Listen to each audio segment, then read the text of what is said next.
Yeah, a lot of people will get angry about positions that Muslims in the West take, like say a Yasser Qadi or an Umar Sulaiman, Yaqeen, the people, Yaqeen people, and people like them, you know, that they take the liberal stance or they take a position that doesn't alienate the liberals because they think that the liberals are on their side or that the liberals, the LGBT, stand up for Muslim rights and so on. And so therefore Muslims should at least not estrange them. And the same goes for, like an Ilhan Omar or this guy, Hamza Yusuf, who was elected in Scotland, saying the thing about uh, gay marriage or homosexual intercourse is not a sin and these things. And so, of course, Muslims will react. Muslims get angry about these things, and Muslims, um, I think, overreact in a way to these things and are very unforgiving when Muslim public figures, say things that either directly contradict what we know to be true in the religion or otherwise inject ambiguity into matters that are actually quite clear in the religion. And they inject that ambiguity because being clear about something they are afraid will alienate the liberals, the liberal constituency. Um, and obviously, I understand the anger and the frustration and to an extent the overreaction. And by overreaction, what I mean is it seems to me like a more compassionate Muslim approach to these brothers and sisters who say these unacceptable things. That the more compassionate, empathetic Muslim response, the response of actual Muslim brotherhood towards these people, is to understand you got yourself into a situation that you're unprepared for. It's kind of like bringing a knife to a gunfight. But in this case, you didn't even know it was a gunfight. You thought it was a picnic.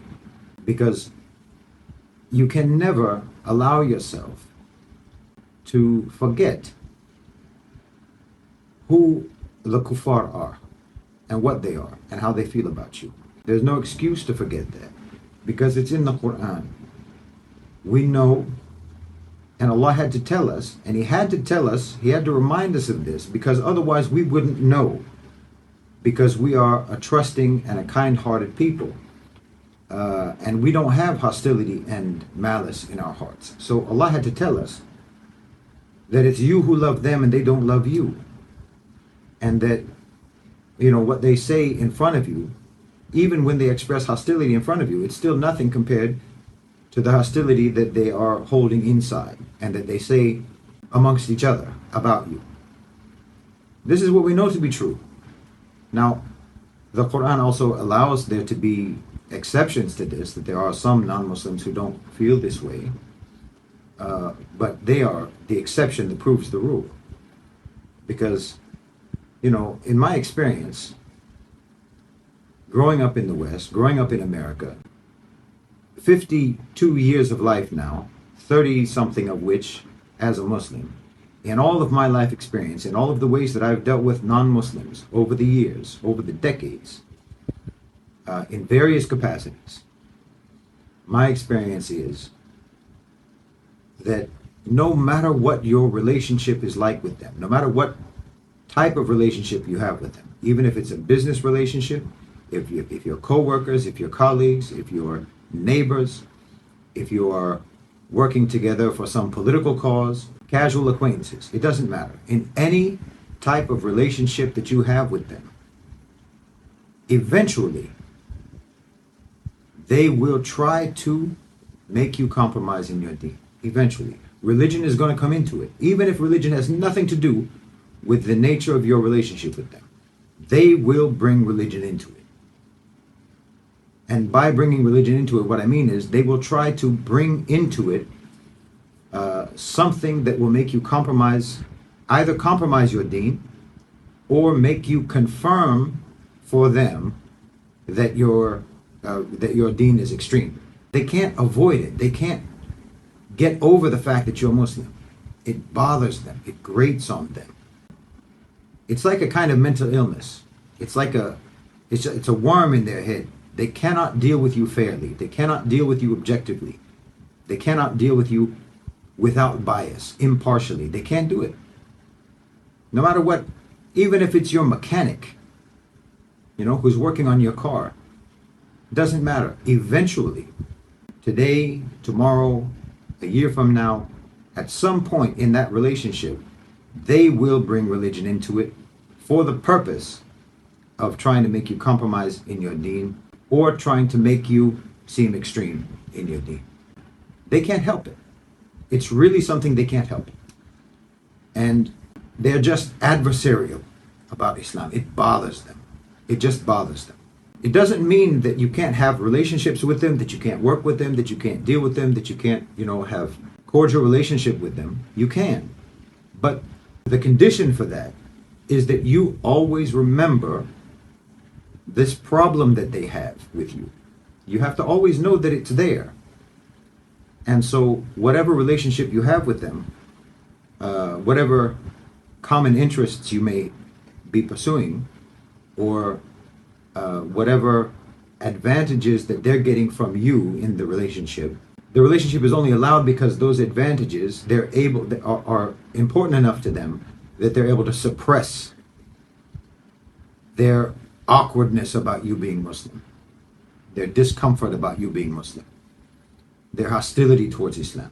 They're willing to put it on the back burner for the purpose of whatever your relationship is. But the moment they feel comfortable enough to sort of passive aggressively confront you about Islam, they'll do it. They will try to find ways to make you agree with some kind of kufr. They will. They can't help it, like I said. So you have to always remember, you have to always have it in your mind that they have this problem with you. And you can never forget what Allah subhanahu wa ta'ala said about them and what they feel about you. There will always be latent hostility, dormant hostility, if not open hostility towards you and towards Islam. And when you develop a relationship with them, like a partnership type of a situation, or we're going to do something together, like say when Umar Sulaiman went on that march for the rights of immigrants, he didn't go into it with the confidence that he should have gone into it as a Muslim public figure, a national figure. I mean, Umar Sulaiman is more well known than anyone else who participated in that march. He was in a position, actually, to dictate the terms of his participation in that march and the participation of the Muslim contingent in that march. And he could have said in advance, I need to know everything that's going to happen. What's on the itinerary of this protest? I need to know everything that you people plan to do, because we as Muslims can't participate in every single thing that you guys participate in. He could have done that, but he didn't, because he wanted to ingratiate himself with them. He didn't want to alienate them. And so he was going to a gunfight thinking it's a picnic, because there's always an element of conflict when you're dealing with them, from their side, not from our side, from their side. And you have to always go into it knowing that. Any interaction that you have with them, you have to know that there is a subtext of hostility and anger and aggression on their side, not on our side. And that's why Allah subhanahu wa ta'ala had to remind you that it's you who love them and they don't love you. Because you don't go into it with hostility. You don't go into it with aggression. You don't go into it with any animosity. And you are naive enough to think that that goodwill is reciprocated just because they're smiling at you, just because they're being nice to you, just because they want something from you. In this case, we know that the liberals, the left, the whatever, in the United States like the idea of inclusivity, diversity, and so on. So in that case of that march, they needed someone like Ahmad Suleiman to bring the Muslims on board, to bring the Muslims along, you know, and because also it's the time of the Muslim ban under Trump and so on.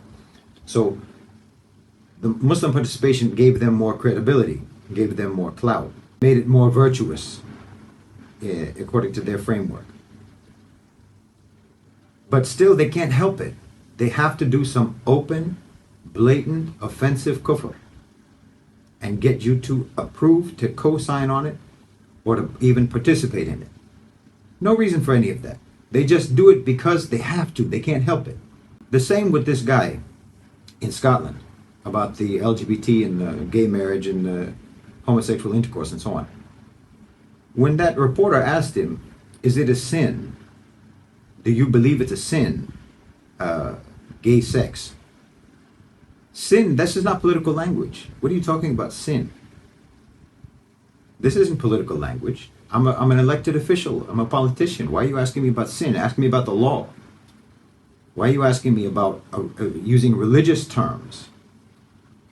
Did you ask that of any other candidate if they believe it's a sin? It's not a political term. Why are you using this kind of language?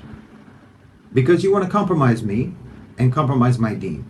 And he got himself into a situation that he's not ready for. He went to a gunfight thinking it's a picnic. I'm not saying don't get involved. I'm not saying don't, seek political office or do whatever. Don't seek to participate in social movements, political movements, protest movements, civil rights movements and things like that alongside non-Muslims. I'm not saying don't do that, but know what you're getting into and know who you're dealing with and how they feel about you and what they will inevitably try to do in any interaction. It will just be eating away at them the entire time they're dealing with you. Even if they don't know that's what's going on. Because they may not even be aware of it, but it's there. Because this is part of the sickness of kufr. Part of the sickness of kufr is hostility towards Islam. That's part of the sickness. It's one of the symptoms of kufr is hostility towards Islam and hostility towards Muslims. And they will feel, whether they understand it or not, they will feel an impulse to make you compromise or accept in some way some act of kufr, some statement of kufr, some belief of kufr, to get you to co-sign on it. If you're going to put yourself in those kind of situations, know that it's a gunfight. It's not a picnic and it's not a knife fight. They will come at you. So you have to know how to deal with it because it can be dealt with. As I said, they have other interests that they're willing to consider, not just their hostility to Islam. They're willing to consider other things, and that's why they're dealing with you in the first place. But you have to try to be aware of this, and you cannot enter into any relationship with them when you feel that you don't have the upper hand, when you feel that you are vulnerable, when you feel that you are in need of them in some way.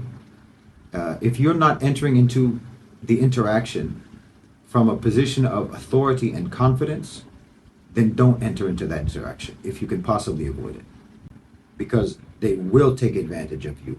They will try to compromise you. They will try to put you in a corner, and they will try to get you to say things and do things that you're not supposed to do. So I have sympathy for these people in the West, these Muslims in the West, who I believe are genuinely trying to do something good. They're trying to have a positive impact and so on. But they're not entering into these situations properly informed by their Deen about what to expect. And they're letting their guard down. When the guy in Scotland said that he didn't think it was a sin, wallah, he tried every way he possibly could to not answer that question in the direct and blunt way that she was insisting. She was insisting on getting him to say it's not a sin. She didn't leave him any wiggle room on that issue. When it has nothing to do with politics, it has nothing to do with his position in government. This was clearly, you just have a personal hostility towards Islam and Islamic beliefs that you want to get him to disavow, or to get him to say, yes, it's a sin, so that then you can make him look like an extremist. That's what I mean. They will either try to get you to compromise, and one of the leverages that they use to get you to compromise is that if you don't compromise, then we will portray you as an extremist. See, they don't have another way of dealing with you. They will always try to get you one way or the other. They cannot be fair to you. They cannot be objective. They cannot be without bias when it comes to dealing with you. So know that before you put yourself in a position of dealing with them, because they will do you wrong. And if, you get done wrong, you have no one to blame really but yourself, because Allah subhanahu wa ta'ala already told you everything that you need to know about them and what their motives are and how they feel about you and how they're going to deal with you. Now, you may be very fortunate and happen to be only interacting with non-Muslims who are not that way, the exceptions to the rule. You may be very fortunate and blessed and only deal with those kinds of non-Muslims, but it's very unlikely if you're a public figure. If you're a public figure and you're dealing with lots of people, the law of averages is that you're going to end up dealing with a lot more hostile people.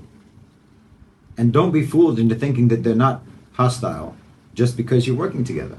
They are hostile. They can't help it, like I said. It's something in them. And again, that doesn't mean that you can't work with them, but you just have to go into it knowing what the situation is.